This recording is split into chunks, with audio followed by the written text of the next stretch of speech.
Welcome back to Settlement Nation podcast. I am your host, Courtney Barber, and today we are bringing you a guest that is going to inspire and motivate you to live a life of excellence and elevate your performance and potential. Here with me is Chad Hennings, a man that managed to live 3 lifetimes in one. Chad has a 9-year NFL career and 3 Super Bowl championships with the Dallas Cowboys. He flew 45 combat missions with the Air Force during the Gulf War, flying the A10 Thunderbolt, and is now an entrepreneur in commercial real estate and sought-after keynote speaker. He has published 3 books, It Takes Commitment, Rules of Engagement, and Forces of Character, and has so generously donated his time today to come on the show and share his advice with all of our attorney friend listeners, really just showing you how to get the most out of your life. So welcome, Chad. My pleasure. Honored to be with you, Courtney. Oh, I'm so excited to have you. This is going to be great. We did an episode a couple of weeks ago with a former Green Beret, and it was called From the Battlefield to the Boardroom. And I think it's like one of our most downloaded episodes. Really nothing to do with lawyers, but then everything that he said can relate to the business world. So I'm excited for this. I want to start off, I'm going to just jump straight in. We're not going to give you the easy questions. We're going to go straight in. Obviously, someone in your position has had to go through a bunch of probably hurdles and obstacles to get where you are today. Other than hard work, which is a given, what do you think has been the recipe for your success? I think one of the biggest things was for me to finalize and to settle on what my true identity is. Because I firmly believe, as you had noted in your introduction, and thank you for those kind words, I've been able to do a lot of different things in my life, but I realized that what I did not define who I was. And I soon learned through that identity is so important as to who I am, my perception, my view of the world, but and also, the aspect of what I wanted to continue, goals I want to accomplish, things I want to achieve in other areas of my life, that I wasn't just Chad Hennings, fighter pilot, Chad Hennings, college athlete, football player, now commercial real estate professional. It's, who I am as the individual. And I really like that. And we're going to get into all those things because you are all those things too, which is very exciting. I mean, I'm excited just to even talk about it, but I want to go right back to the beginning. As a young boy, you must have been extremely driven. And if you weren't, I want to hear about that too. But did you have a vision of where you wanted to go in life? No, actually, I was actually, I've always had the mentality to be my best self today, to live life's fullest today. I did have aspirations that I wanted to, play college football. I wanted to be the best athlete, to be the best student I could be. But regards of, as a youngster growing up, I dreamt that I wanted to be everybody dreams, professional athlete, professional football player, or, be in the U.S. military. I didn't know it was whether it be a fighter pilot or if it was to be in the Army or the Navy, whatnot. I knew that I, kind of wanted to serve, but I never had aspirations to think that I would have the experiences that I did. But for me, I think going back to that period of time, what was so key and so essential, I grew up on a family farm in Iowa. I learned those traits, those characteristics that laid a strong foundation for me to be able to achieve success no matter what I put my hand to. And that was a lot to do with mindset, mental toughness, the aspect you mentioned, work ethic, and all those things that, the great American work ethic that I learned through watching my father, my grandfather, my brothers, my family, my mom, my grandparents, everybody work. And for me, it was not do as I say, but here, this is what it takes. And I learned that at a young age. And then I also had a older brother who sibling rivalry was pushed me, I'll just put it that way, to kind of achieve and to compete with him. But, to your point, did I envision all this as a young man? No. It was just take the moment, what was in front of me at that particular day, be my best self that day and accomplish it, and let the rest take care of itself. How important do you think mentors for you were at such a young age? Huge. Again, I alluded to watching my grandfather, my father, my mother, my grandparents, aunts, uncles. But for me too, it was my coaches.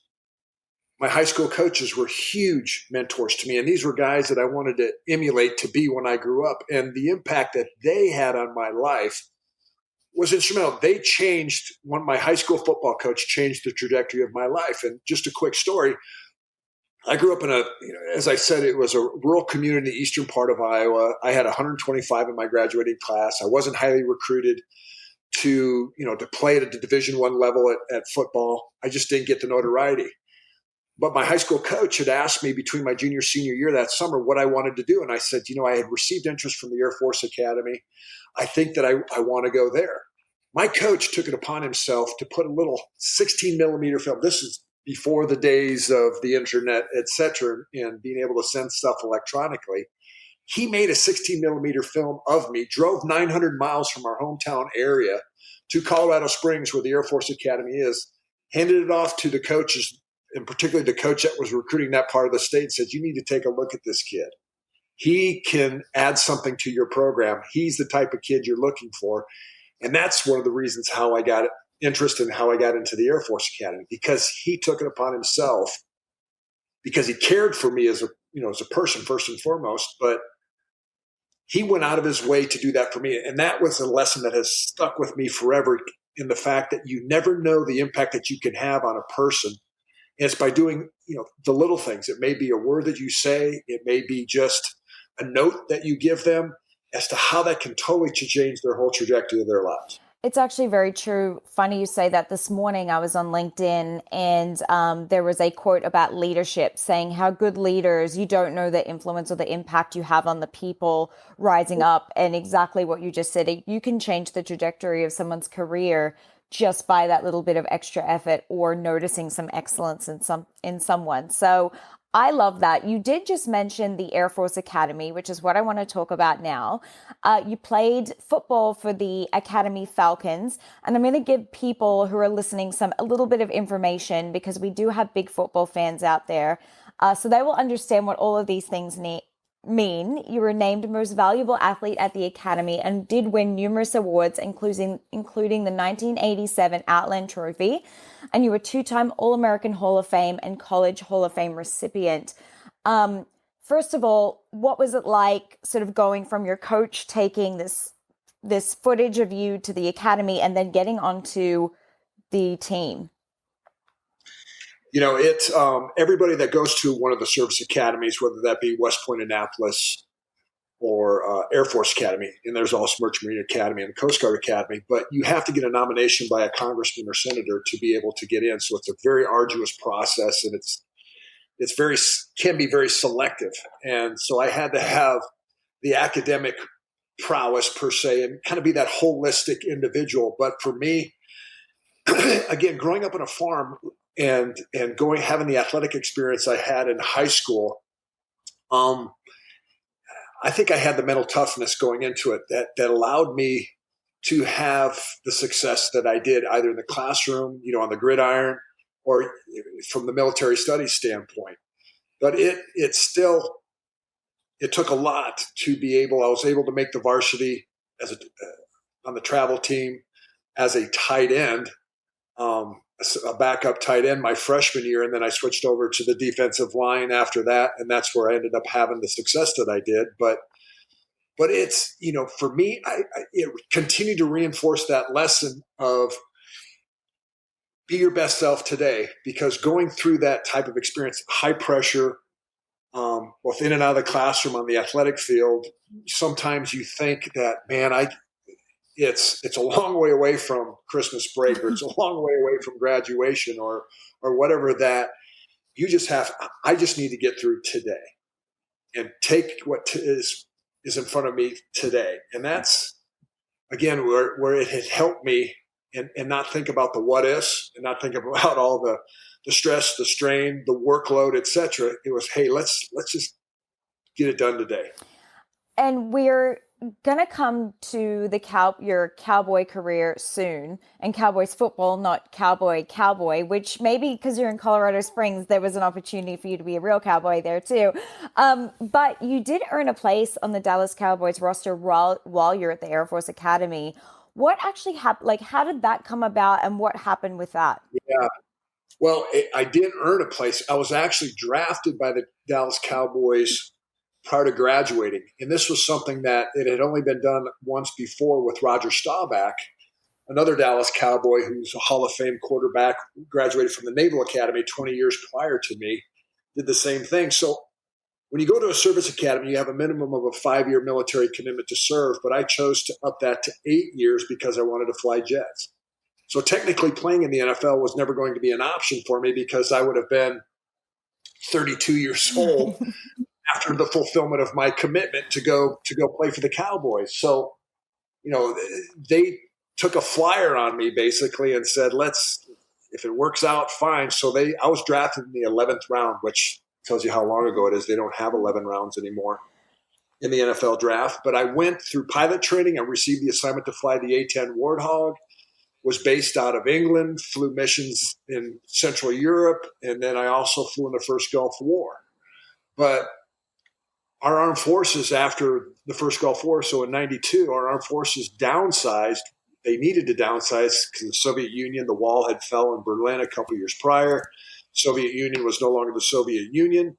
We weren't involved in the Cold War per se, so we didn't need this large standing army. So they tried to downsize and not enough people were getting out, so they waived commitment, not just for me, but across the board. They waived my service academy commitment.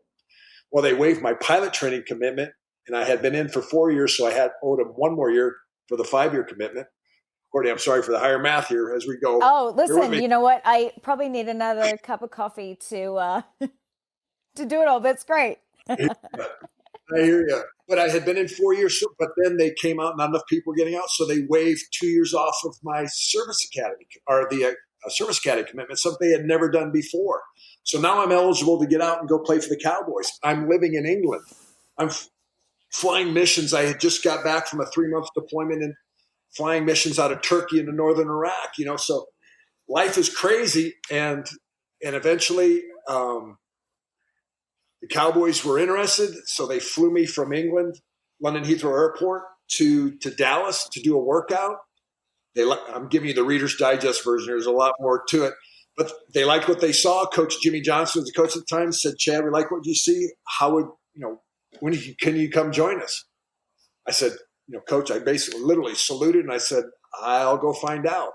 3 weeks later, I was out submitted my paperwork to separate. I was out processed out of the Air Force. I was in Dallas getting ready to go through my first training camp. I flew my last mission. My claim to fame, Courtney, is I flew my last mission in northern Iraq in 92, and I played in the Super Bowl the same year. Well, I mean, that's a bit of a mic drop moment, I think. And what a whirlwind as well for you to go from that to you're now playing in the Dallas Cowboys. I want to rewind a little bit to talk about your time in the Air Force, because I find this super fascinating, even more than, I know a lot of people listening are sports fans, but I think most people, when they're a child at some point, they had dreams of being a, jet pilot. You actually were one. And as you said, you flew 45 missions in the Gulf War. What was that like going through that training? First of all, like you're there, you're in it. What was that whole process like? Well, for me, again, it goes back to mindset. For those of your viewers that can't visually see us, since it's only audio only, I'm on the larger side. After I graduated from the Air Force Academy, I was 6'6", 255, 260 pounds. And I got bigger than that when I played for the Cowboys. But I was too big to be a pilot, actually. I had received waivers for my height and weight to be able to fly. And when I was going through pilot training, flying the initial jet trainer, when I was going through at Shepherd Air Force Base in Wichita Falls, Texas, the wing flight surgeon came up to me and said, Chad, we had to go back and check the design specifications of the ejection seat of the T-37 aircraft. We're not sure if you clear the tail if we were able to punch out of the aircraft. So I'm like, you got to be kidding me. But, you signed up for that. And it's, again, mindset focus. That year of pilot training was probably one of the most intense, most it's totally drinking by the fire hose. For your attorneys, it's probably like going through law school trying to pass the bar. It's just content, but then throw in how to fly a jet, a supersonic jet, and how to fly all these maneuvers. So it was an experience, and it was intense. And I think that, again, my whole life had been different phases that continued to challenge me along the way to strive that each experience built on the one prior. So it's, as a little kid playing Little League baseball, playing football with your friends in the playground, then you get organized athletics and academics, and then go into the Air Force Academy. Now you learn how to fly single engine planes and glider aircraft and how to handle high pressure situations. Then playing college football, still the hand-eye coordination, and now your culmination of going through pilot training, how to fly high-performance jets. So it was a building experience, and I'm so glad that I did it, but I just realized I could never eject. Don't put yourself into a position where you ever had to eject. I have a few more questions surrounding this topic. First of all, did you see Top Gun Maverick? Yes. What did you think about that? Loved the movie, and not the plane that I flew, for your listeners, the A10. The A10 was not the F-18 that they flew in there. It wasn't a supersonic. The A10 was designed to be a tank killer in a Central European scenario where we fly extremely low. It wasn't as fast, in comparison to the Top Gun Maverick planes that they were flying. It's slow. But the whole plane was designed around a 30 millimeter Gatling gun called the GAU-8 Avenger. Shot depleted uranium tip, high explosive incendiary bullets, 4,000 rounds a minute. I could shoot a tank from over 3 miles away and penetrate 2.5 inches of armor, and take it out. It's I'm a gorilla right now, scratching myself, all the testosterone just thinking about it. But that's the plane that I flew. And in those missions, what Tom Cruise did in that, flying low level and going through those canyons, is exactly the type of stuff that we did. And then, you pop up and you roll inverted and you drop your bombs and trying to get out of the way before the bomb went off and fragged. And we did that all day, every day. And it was a blast. And, for your listeners, just to get to the chase, I've often been asked, would you rather go back and play for the Cowboys or go back and fly jets? And I'd go back and fly jets in a heartbeat. Oh, yeah. That experience was, you don't get that every day. And it's funny, actually. It paid me to do it, which was the best, I remember when I was young, my older brother, he's in the Air Force in Australia. And so we used to have these picture books that he would buy when he was a kid, and it had all the planes in it. And he was obsessed with F-111s. That was like the thing at the time. But I remember the Thunderbolt because it had the teeth painted on the front. And I thought the coolest plane is the one that has the mouth and the teeth. Whatever plane this is, because I didn't know. I was like, that's the coolest one because it has a face painted on it with like shark teeth. Exactly. Exactly. And I have one last question on this. I actually did read that the Air Force wanted to decommission, I think, the A10. What do you think about that, considering this was your weapon of choice, your baby? Do you believe this should happen, or do you want to see it keep flying another day? They have been trying to get rid of the A-10 for 30 plus years, the first Gulf War, legitimately, because it didn't have a lot of the Air Force is always infatuated with technology, the latest, greatest, all the bells and whistles. But regarding the effectiveness of what the plane was designed for, regarding the whole close air support mission, there's no other plane in the history of the Air Force that I think has done its mission as effectively as the A-10. And you talk to the guys on the ground, those are the guys that love it.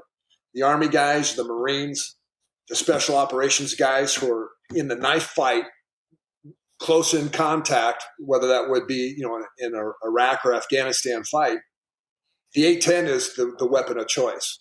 And I think they're going to keep it around for a while. They need to. It still has legs for about another 10 more years. So we'll see. But I just got to get the A10 2.0. Oh, yeah. And mission solved. Exactly. Last sort of question around jet piloting.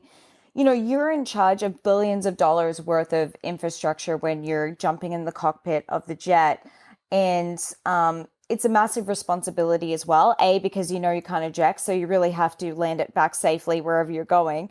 But for lawyers that we have listening, they're obviously not in such high stakes, but they're responsible for the lives of their clients going forward. They have one time to get justice for their clients. What would be some advice that you would give people when they're having to undertake such a big responsibility, not only for themselves, but for someone else? We jokingly say, if in doubt, just give it back to the taxpayer. Eject, get it out, and give it. But not in this case. But what we did and what I did, I had the mentality was, if you have skin in the game, there's something along those lines that your attitude has to be that if this was me, I'm thinking in terms of for your attorneys regarding their clients. And what we did is that there was a more responsibility. It wasn't just for me. I always flew with a wingman. I always went as a flight lead. I always had one, if not three other jets that we would go and do a package, whether a training or a combat mission. And my responsibility wasn't just for me to survive.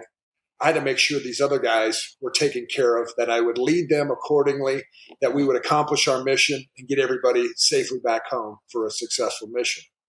And that's what I would say for your attorneys. It's the same thing. It's not about you. That's that whole selfless servant leader attitude. It's not about you. It's about your team. It's about accomplishing the mission, whatever it takes to accomplish the mission, morally, ethically, etc. But you want to take care of your wingman. And I don't think that it's a successful mission if you and your wingman both don't come home together. I think that's very powerful. And for everyone listening, hopefully you've got your notepads out and you're taking down all this wisdom. We're going to transition now into, which is kind of weird because we're going to transition from being a jet pilot, like the real Top Gun, now to your career in the Dallas Cowboys. But you did spend 9 years with them and went to 3 Super Bowls. First of all, just an overview. What was that like for you to be involved with such high caliber individuals and playing in such an amazing team? When you're going through it at the time, and a lot of those players that are now current Hall of Famers, I think we have 7 of them on those teams, and your viewers or your listeners would recognize the names of Troy Aikman, Emmitt Smith, Michael Irvin, Deion Sanders, Charles Haley, and many others that were at the phenomenal players that had awesome careers. This was in the early portion of their careers, and nobody really knew how good they were going to be, particularly that first one. So in general, from a 20,000 foot view, I have never been around a group of more selfless individuals.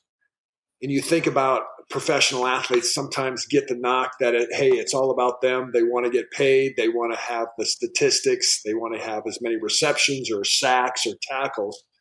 But these guys weren't like that. They were like, hey, it's all about winning games, and not just winning games, but winning Super Bowls.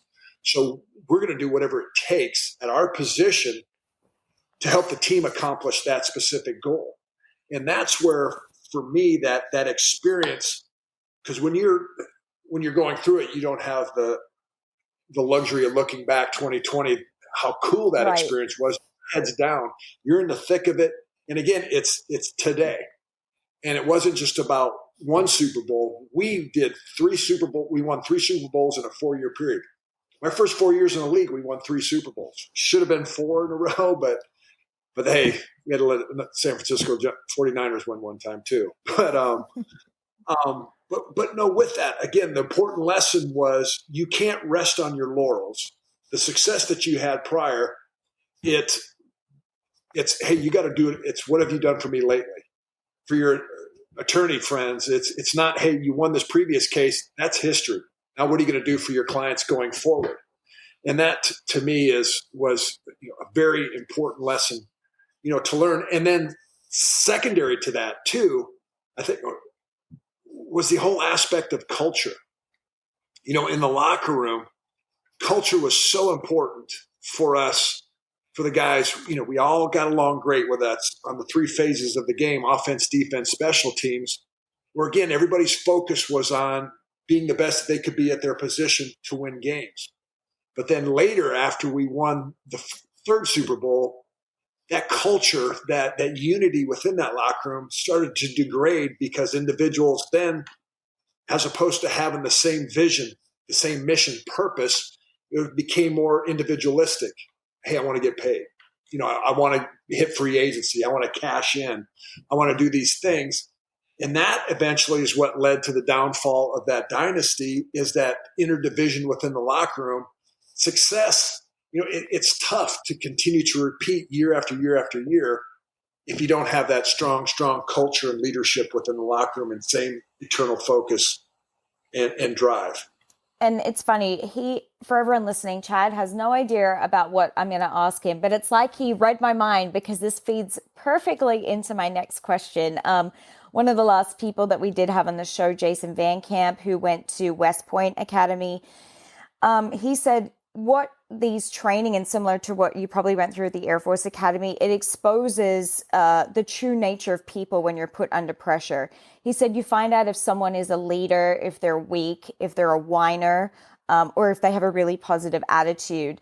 And you mentioned, you've been on a team of champions for so long. What did this experience teach you about other people, and what did it teach you about yourself? Well, for one, it goes back to that we opened up with. Key to success was the aspect of identity, knowing who you are. Because if a person's identity is around work or around achieving success, that's, you work towards what you celebrate. So if you celebrate success, money, drive, you're gonna expose yourself to those traits, and you're probably not going to do the most ethical, moral thing to achieve that. So that's where, for me, what I learned was identity is important. Again, what you do does not define who you are. And I have a Post-it note in my office that it's identity, but the second thing is why. I have a big words why. Why do you do what you do? It's that whole thing of self-awareness and continue to ask myself, why? Why am I motivated to do this? Is it, every time I get as a business professional, that if somebody's coming to me that wants to meet with me, and I always sit there, okay, what's his motive? What's your motive? Why? Why are you meeting? Is it, in most people, it's always how much more I can get out of you than what I have to give you. And, my radar's up in that regard. So I learned that, in that locker room about success is, okay, what is people's motivation? Why they do what they do? And that tells you a lot about that individual as to, are they motivated purely for success? Or are they motivated to fill those things that can be fleeting? Are they kind of working towards those things that, for me, it's success is derived all about relationships. That's, what type of leader you are, it's all derived in relation, how you lead people. Do you take care of those people that are under your purview? And for me, it's a choice. Leadership's a choice. You make those decisions either consciously or unconsciously every minute of every day of your life as to how you interact with people. And it's a choice. And if you don't have that strong sense of identity and purpose, you could be all over the map in those decisions and the words and actions that you take. But if you have a strong sense of identity and purpose, you're going to be consistently act throughout, even under times of duress and stress and times of success and apathy. So. Yeah, that's super powerful and great advice too, especially for leaders. As you said, you need to have that strong sense of self before anything else, so it doesn't sort of sway where you end up. But speaking of, your teammates performing on this big arena that you had, we always say that lawyers in any profession, you're in the arena of life, and yours just happened to be in front of multi-millions of people watching you in the Super Bowl and your games. But for lawyers, their arena is the courtroom, and the biggest day of their life might be the biggest case that they've ever had, or the case that they have right now. What do you think is the key to being prepared, especially when you have an audience? Well, for me, I shut out the audience, the spectators, the crowd of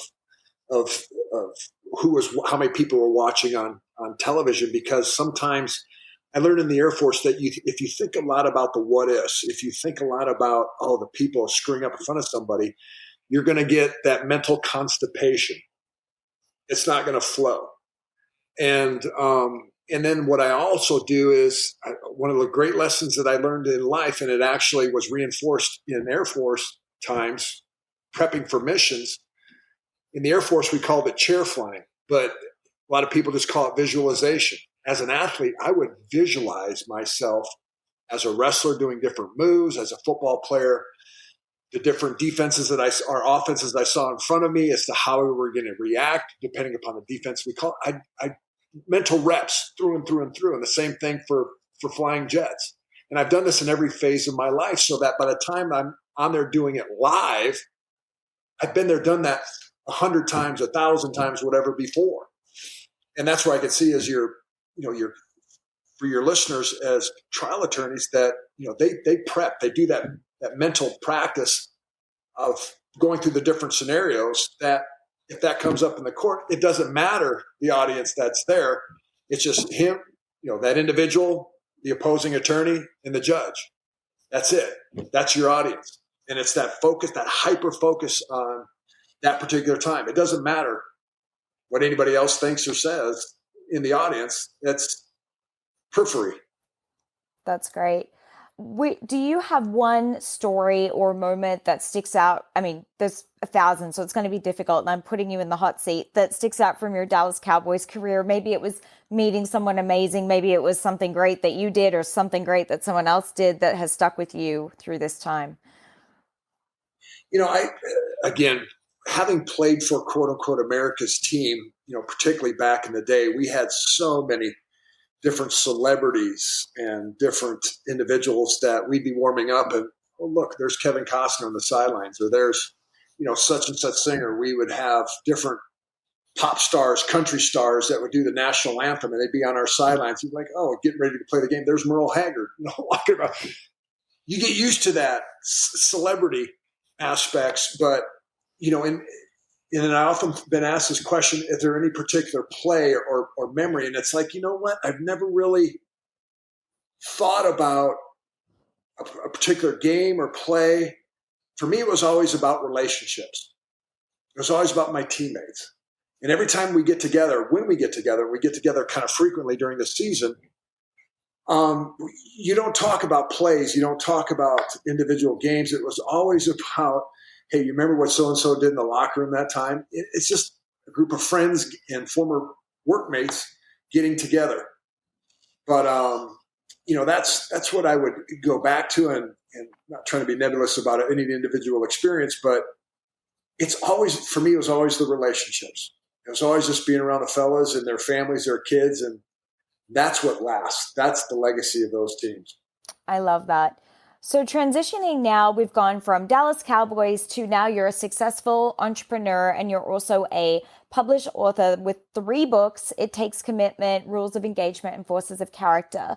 For everyone listening, do you want to give a breakdown of each of these books that you have out, and if they were going to buy them, what they could expect to learn from them? Sure. The first book, It Takes Commitment, I actually wrote after we won that 3rd Super Bowl. And it was approached by a publisher, Multnomah, at the time, to write a book. They were doing a series of books through different professional athletes that could take one virtue and kind of expound upon it, where their lives exemplified that particular virtue. And mine was commitment.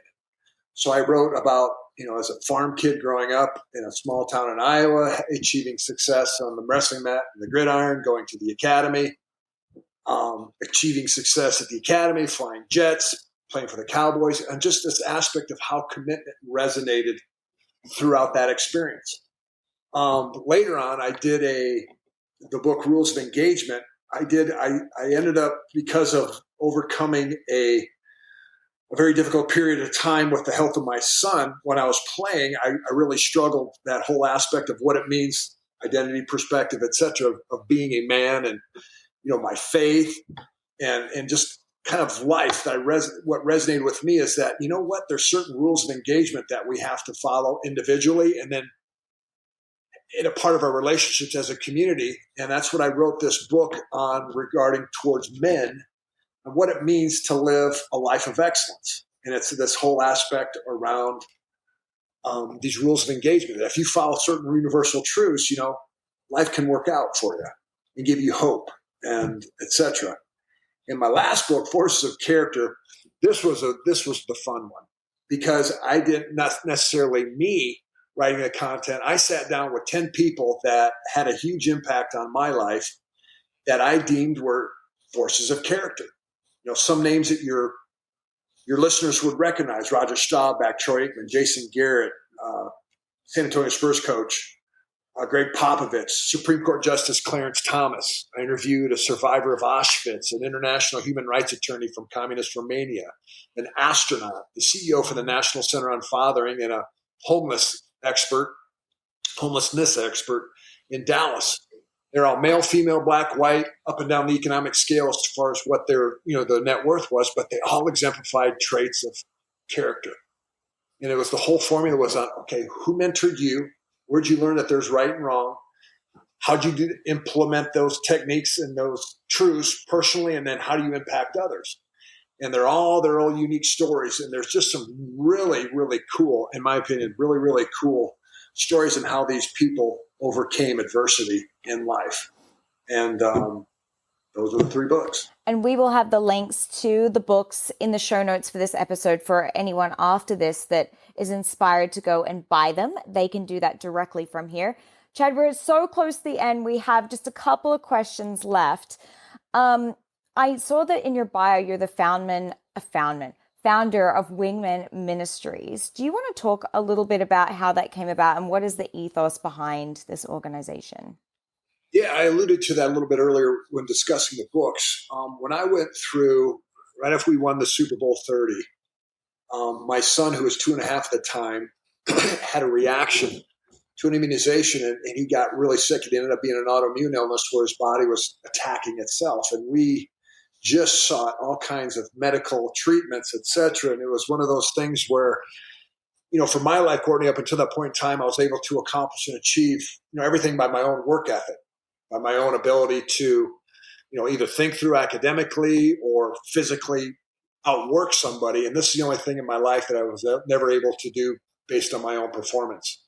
And it kind of brought me to the end of myself. And I realized that, I need others around me, that I learned about what it meant from an identity perspective. I pursued a lot of different things regarding psychology, social psychology, and I learned a lot about myself and a lot about people. And that's where, for me, going through this whole thing as a guy being in a fighter squadron to a locker room, a lot of alpha male, a lot of, beat your chest, that you could never admit that you had any chinks in your armor. And for me, that I couldn't go to the locker room at the Cowboys and say, "Hey guys, I don't have it together. I'm my son's struggling. I don't know if I'm going to make it today." I mean, how do you have those conversations with those guys? You just can't dump that on somebody.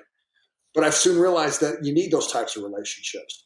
And I soon realized through that experience of a lot of our armed warriors coming back from Iraq and Afghanistan downrange with the whole post-traumatic stress aspect was we all need people to talk. The number one thing when you're going through a stressful situation is to have someone that can just listen and be empathetic. So that was the impetus for me to start this Wingman ministry, is to get guys together in small group ministry and share life, to walk through life. And I draw on the whole visual picture of when I would fly training or combat missions in the Air Force, you'd have a wingman. And it was there for mutual support. And that's what we do in our ministry.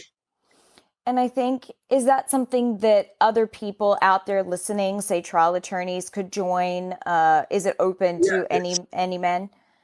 Any man could do it. You can just go to wingmen.org, wingmen.org, and it's there. And we have groups. Our whole thing is small group discipleship. We have groups that get together either virtually online or, face to face. We always recommend face to face because that's where your trial attorneys, when they're looking in the eye of somebody, they can say, "Hey, Bill, how you doing?" And Bill kind of goes, "Well, I'm doing okay." And you could say, "Oh, BS, right. I can see it." Exactly. All right, we're down to our last question, but it's not an easy one. What's one thing that you know now that you wish you knew 20 years ago?